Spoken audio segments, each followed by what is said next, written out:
Whitehall-1212, hurry. This is Scotland Yard.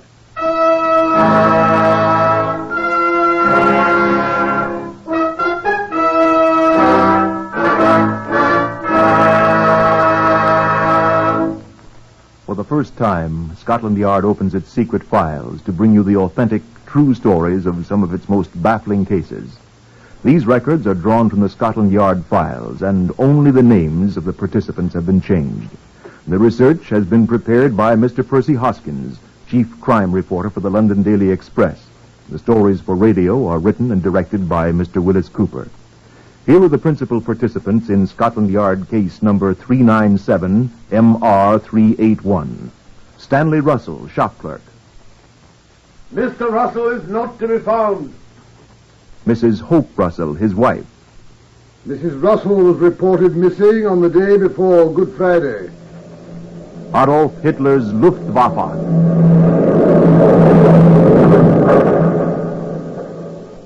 Chief Inspector Bryce Purcell of Scotland Yard.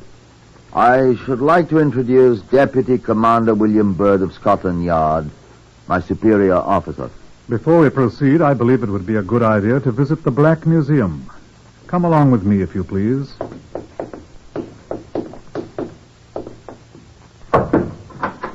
After you. Good afternoon, John. Good afternoon, sir. This is Chief Superintendent John Davidson, curator of Scotland Yard's Black Museum. Well, how do you do? You came about case number 397 MR381, I believe you said, sir. Right. Will you tell us about it, John? Well, this is the exhibit. No, don't touch it, please. It's quite fragile. And as you can see, it has already been broken. We have a great many other exhibits of crimes in these rooms. Murder weapons, blood-stained garments, bullets that have snuffed out many lives, death masks of many notorious criminals. Almost every instrument of violence that can be conceived. I should explain that these gruesome objects about us are not merely souvenirs. Many of them have aided our men in solving other crimes and bringing the perpetrators to justice. Now, this one. Tell us what this thing is, John. This is Mrs. Hope Russell.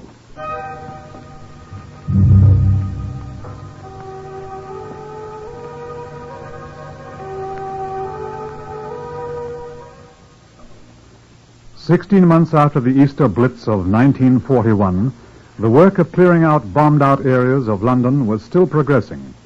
On the 12th July 1942, the Scotland Yard Information Room received an urgent call from P.C. John Dunn of the Kennington District. A patrol car in which Chief Inspector Purcell was riding was dispatched to the scene, a partially destroyed Baptist chapel. I was directed to the spot by P.C. Dunn, who was on point duty at the road intersection. Right over there, sir, where you see the men standing. They found something, sir. The navvies that's working here. Right, thank you. Morning, boys. Morning. What have you found? Who are you, mate? I'm Chief Inspector Purcell of Scotland Yard. What's up? Down, sir? Down there. In that hole, sir. Yeah. It's an old burying vault, sir. What is it? A skeleton, sir. He's dead. Up down, Georgie and Sean with your torch. All right. You see, sir? Here he is. Stand to one side, will you? He's off under this stone slab, sir. See? I see him. Well, what's so strange about a skeleton in a burial vault? There ain't been anybody in there since 1934, sir. 1935. I was in that gang that moved the old corpses out of here, Herbert. It was 1934. We didn't leave a one. God bless you. It's the quicklime down here, sir. Quicklime?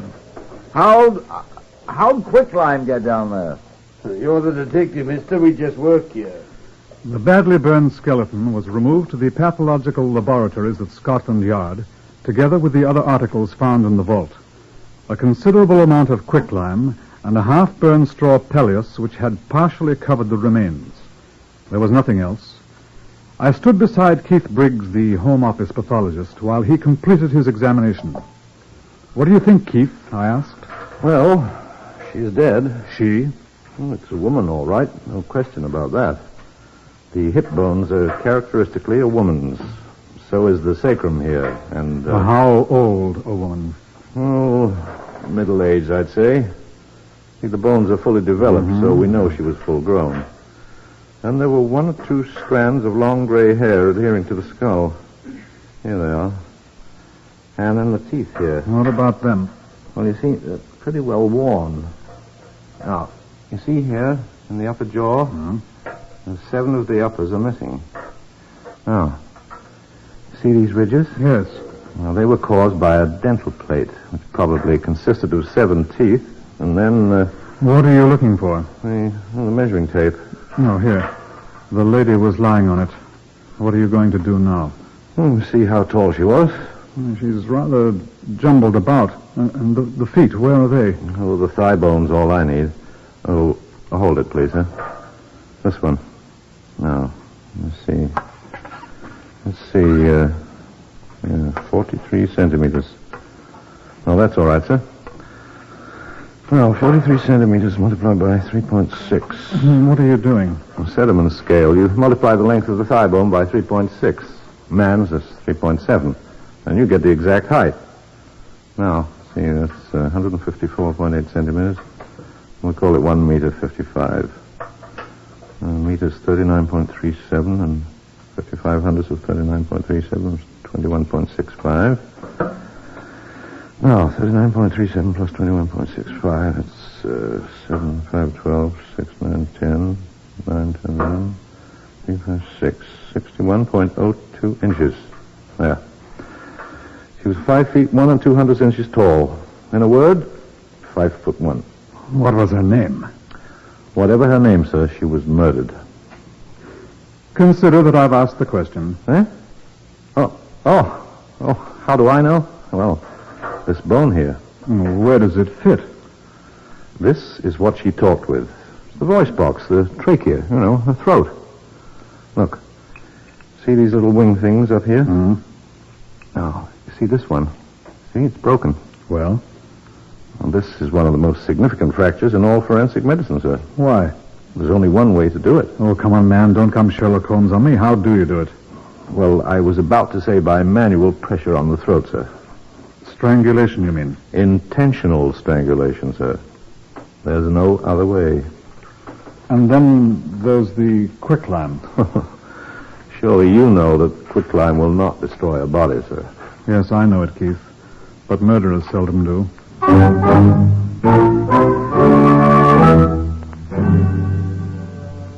Reference to the ARP record showed that every other casualty and missing persons in Kennington had been accounted for. It was apparent that the victim had not been a resident of that district. I caused bulletins and charts of the teeth to be sent to all the dentists in London for identification. No results were forthcoming, and we were forced to conclude that the dentist in question had become an air raid casualty, or that the work had been done in some other city. I gave Purcell a very difficult assignment. Difficult, sir? Well, it's not so difficult, but it's tedious. It'll take a long time. I know, but it's got to be done.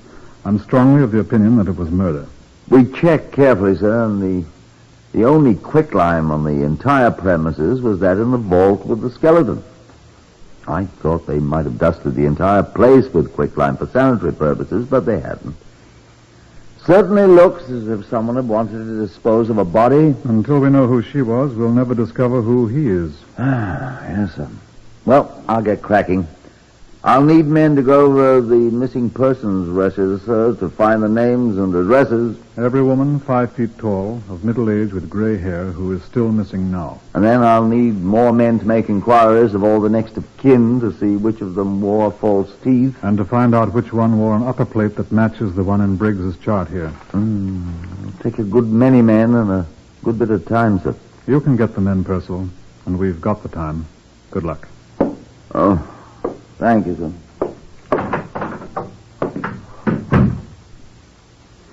Nothing whatever happened for 2 weeks, except for the unrewarded activities of Purcell's men. I had a minor inspiration about the 7th day. Put me through to Sergeant Bowles, please. Commander Baird here, Sergeant. I should like you to send me all the file copies of the Metro operations for the period 2 weeks before to 2 weeks after the Easter Blitz of last year, please. Yes, at once, if you please. The Metropolitan Informations is a daily newspaper containing digests of all the crime news. It is usually invaluable. I pored over every issue, looking assiduously for an item that might prove of some help.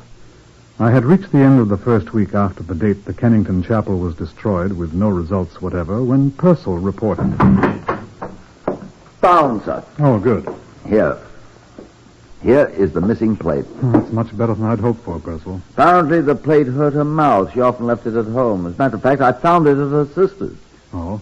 I stopped upstairs to see Keith Briggs in the laboratory, and they fit exactly, allowing for the fact that there's no flesh on the jawbones. Ah, here's Keith. Oh, is that right, Keith? That's right, sir. And the marks on the skeleton's teeth coincide exactly with these little clamps here. I've brought the skull down. There. You see, sir? Oh, she looks very fine. Congratulations, Purcell. Thank you, sir. The only thing is, she was reported missing 3 days before the raid that destroyed the chapel. She was? It's in all the records, sir. Where were you, madame? She might have been hidden in the vault. Immediately she was murdered, sir. And then the fire, when the place was bombed... It must have been quite a hot fire. Let's see. The Kennington Fire Brigade, please. Yes. Oh, what's her name, Purcell? Mrs. Hope Russell. Russell. Hope Russell, did you... Oh, hello. Is that the Kennington Fire Brigade? The senior company officer, if you please. I'll wait. Hope Russell. I've run across that name somewhere. Yes? Thank you. Hello, this is Commander Bird at Scotland Yard. Do you remember during the Easter Blitz last year when the Baptist Chapel was destroyed there in Kennington? What I wanted to know was that a very severe fire... What? There was no fire? What? No fire whatever when the chapel was destroyed? Oh, 2 days later. How very curious. It was reported by whom? The Kennington police. Or wasn't there a... Oh, look here, old chap. I'm sending at once for their divisional superintendent. Could you possibly come along with him to my office at the yard? Yes. I'm afraid it is rather important. I'll have him pick you up in his car. Thank you so much. At once, yes. No fire. Keith, would you mind? Get him and the fire chap over here at once. Use my name. Ask them both to bring their records for that night. Please. All right, sir. No fire, eh? What's that woman's name, Purcell? Mrs. Hope Russell. I knew I remembered it. Look at this. Metro Informations, eh? Look under articles lost and found. I was just reading it. Lost and found. Here, the third item. Read that. Found by Postmistress Guilford, Surrey, in the post office yesterday, a woman's purse. Black leather, plain, strap. Contents, lipstick, comb, mirror, 2 London tram tickets, 11 in coin, ration book, identity card, issued to Mrs. Hope Russell. Well, what was she doing in Guildford? Look at the date of the paper, Purcell. April... What was she doing in Guildford 3 days after the air raid in Kennington?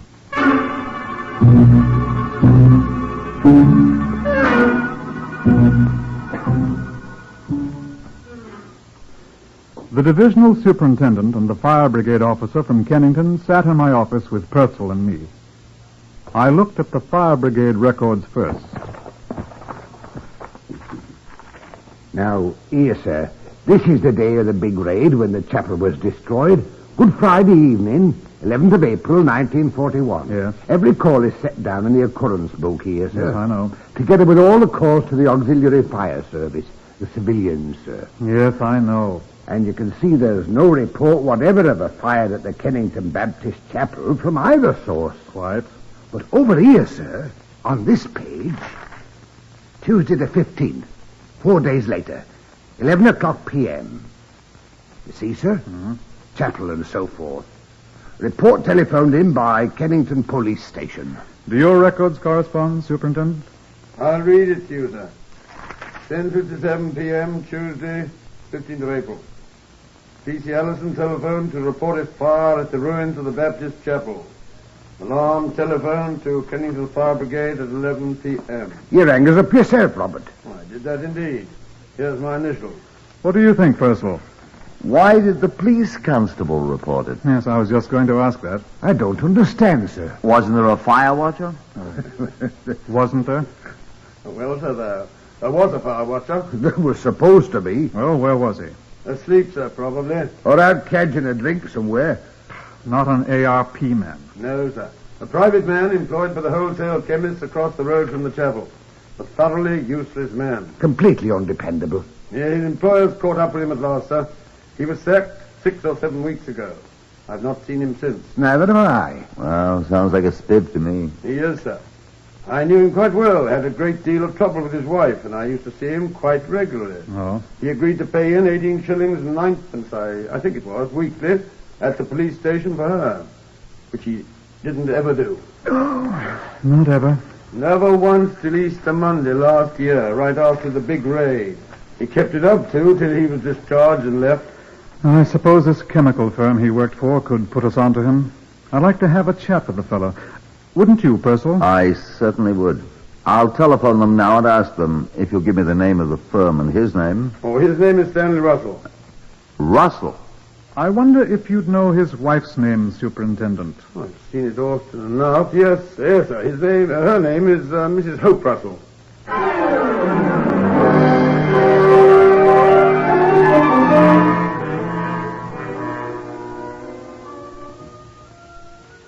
In The Pirates of Penzance, Gilbert and Sullivan complain bitterly that a policeman's lot is not a happy one. I subscribe most heartily to that sentiment. I would like you to hear Chief Inspector Purcell's report to me, just as he gave it, in my office. Well, Purcell, I said, did you find our Mr. Stanley Russell all right? Not there. Well, you've left men to wait for him, haven't you? Sir, I got the address of the place. Sergeant Hatton and I drove there in a yard car driven by Constable Small. Get on with it, man. The whole bloody place was gone, sir. Gone? The whole bloody block was destroyed. Destroyed by an enemy bomb in an air raid 6 months ago. One day after Russell moved in. Not one person in the whole building's been heard of since. Sir, I respectfully request permission to go somewhere and get howling drunk. You know, Purcell, I think I'll go with you.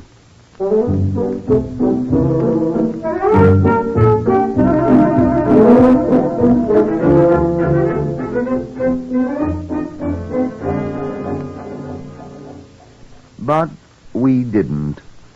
We sat quietly in Commander Bird's office and thought long, dark thoughts. After a while, Keith Briggs, the pathologist, observing the light inside, stopped by, and almost at the same time, John Davidson from the Black Museum came in to see what was up. Nothing's up, John, I said. On the contrary. What happened? Purcell was just telling Keith here. The chap is a blitz casualty. Dead?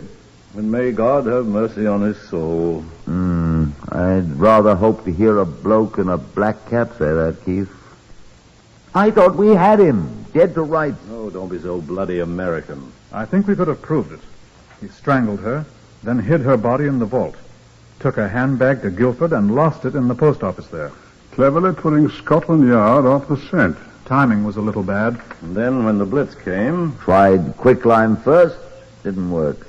Blitz came, and he set her afire. If he'd been a better fire watcher and not hiding in a hole somewhere, he'd have known there was no fire that night. Yeah, but he wasn't a good fire watcher. Wasn't good at anything. I wonder. What, John? What do you mean, John? Well, if I'd strangled my wife and burned her up, which God forbid, because I haven't one. I'd be very happy to have people think I was dead. If I'd hear that my home was destroyed and everybody in it dead, I should be delighted, most delighted.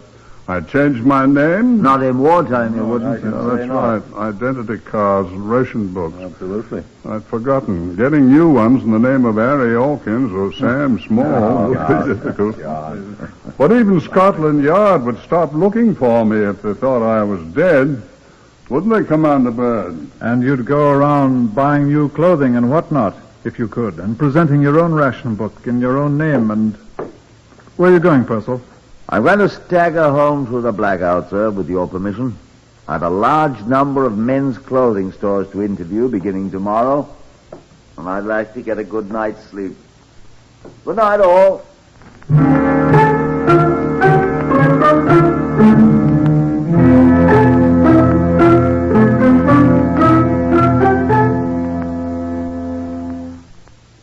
The Stanley Russell crop was enormous. Chief Inspector Purcell discovered that 234 of them had purchased clothing since the date our Stanley Russell had been reported dead by enemy action. But not one of them was the Stanley Russell we wanted. We made thorough inquiries of all his known acquaintances, all to no avail. The War Office had no record of our man.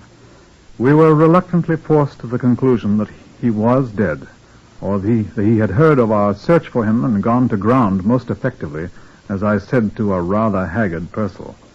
Purcell shook his head. I'd like to keep on looking, sir, if I may. I have a hunch that he'll turn up unexpectedly. It will certainly be unexpected so far as I'm concerned. I'd like to keep on trying, sir. Well, for a few weeks more, but I'm afraid... Commander Bird speaking. Yes, he's here. It's for you, Purcell. Well, I'll take it outside, sir. No, don't. Take it here. Thank you, sir. Chief Inspector Purcell here. Who is he? Oh? Well, I don't know him personally, but I know of him. Yes. Will you ask him to wait a moment? I'll ring you back. Sir. Yeah? I've never been so shocked in all my life. Oh, really? What's happened? Somebody dead? Somebody's alive. What? If I'd heard this on the radio, I wouldn't have believed it. Oh, what's happened? Mr. Stanley Russell is calling on us. Well, Brother Purcell, let him enter and be received in due form. Will you show Mr. Stanley Russell in, please? Thank you. You sound like a spider, Purcell. Thank you, sir. I feel I am. And a chair for our guest. You think I sound like a spider? Come in. Mr. Stanley Russell, sir. Good morning, gentlemen. I was looking for Inspector Purcell. Come in, sir. I'm Chief Inspector Purcell. How do you do, sir? And this is Commander Bird. Good morning. Good morning, sir. May I sit down? Thank you. Does one smoke in here? Yes, by all means. Will you try an Abdullah? I'm afraid I always smoke Woodbines.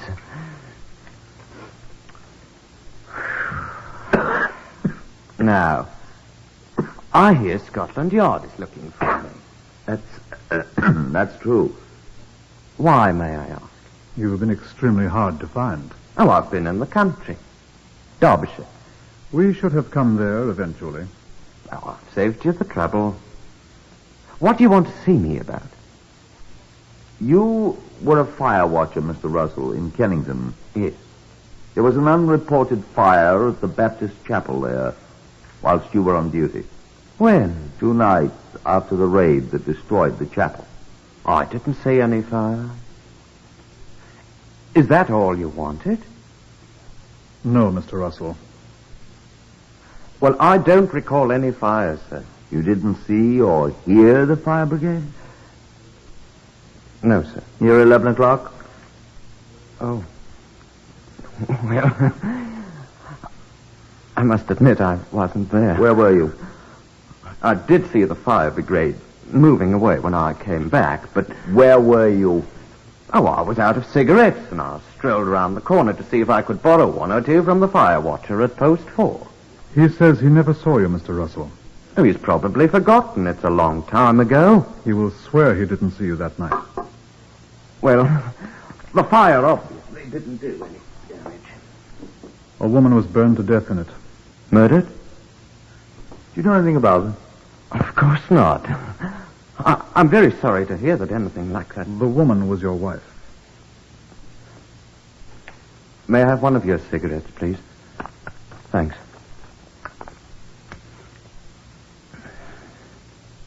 So that's what became of her. Do you know anything about it? I'm afraid I must disappoint you, gentlemen. I wasn't on very good terms with her. We know that. I'm afraid I've no tears for her. She was... Oh, well, she's dead now. I shan't say anything.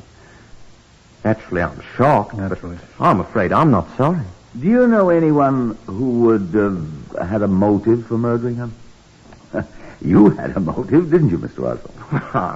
I can see how you might think so, but I didn't murder her, I assure you. When did you last see her? I don't really remember. Several months before she was murdered, I think. How do you know she was murdered? Why, you said so. Did I? Oh, I would have had good cause to, Inspector, but I'd have been a fool to do it now, wouldn't I? Yes. Well, Mr. Russell, thank you for coming to see us. If there is anything else you remember, please come back and see us again. I think that's all for now. How can we find you if we need you? We may want your corroboration of certain facts. Well, I'll write down my address, sir. It's a sad affair, and you have our sympathy. Thank you, sir. I admit I'm terribly shocked. Of course. Well, here's the address and telephone number, sir. Thank you. Feel free to call on us at any time. Goodbye. Well, goodbye, gentlemen. I was merely trying to do my duty. Oh, you've done it admirably, sir. Goodbye. Well, thank you. Well, He's a liar. I know it. May I ask why you... Why I let him go? He thinks he's got us completely fooled. He'll be back with more helpful information. Come in, Mr. Russell. I just remembered something that might be of importance. Come in. I remembered that an old straw pelleas, a mattress I used to catch 40 winks on, it was stolen about that time. Oh. Could that have been used to start the fire? Did you find it? Yes, we found it. Oh, that's good. Well, I must go now. Oh, by the way, was the body destroyed? By the quicklime? Yes. What's the matter? You are a very clever man, Mr. Russell. Much too clever for your own good. Why?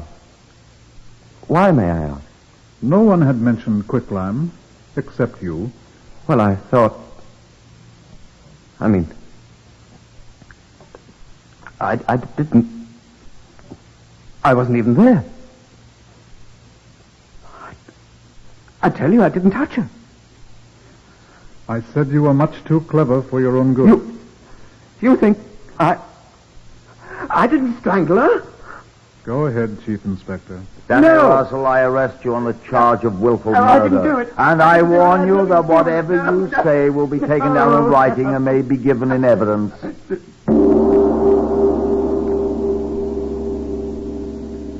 The crime, the painstaking evidence Scotland Yard had collected, together with Stanley Russell's own statements, were sufficient to convince a jury that he had murdered his wife, Hope Russell, and burned her body. All his allegations of misconduct on her part were proved completely false.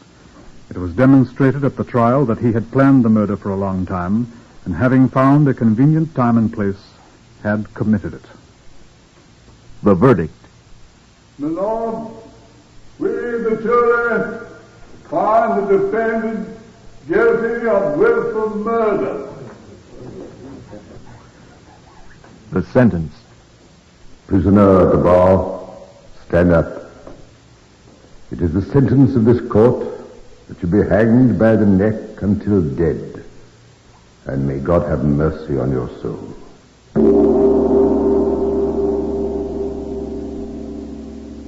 You have heard the true story of case number 397MR381 from the files of Scotland Yard. The names of the participants have, for obvious reasons, been changed. Starting next week, Whitehall-1212 will be heard at a new time, 5 p.m. Eastern Standard Time. Research by Percy Hoskins of the London Daily Express, stories for radio written and directed by Willis Cooper. Next, listen for Tales of the Texas Rangers on NBC.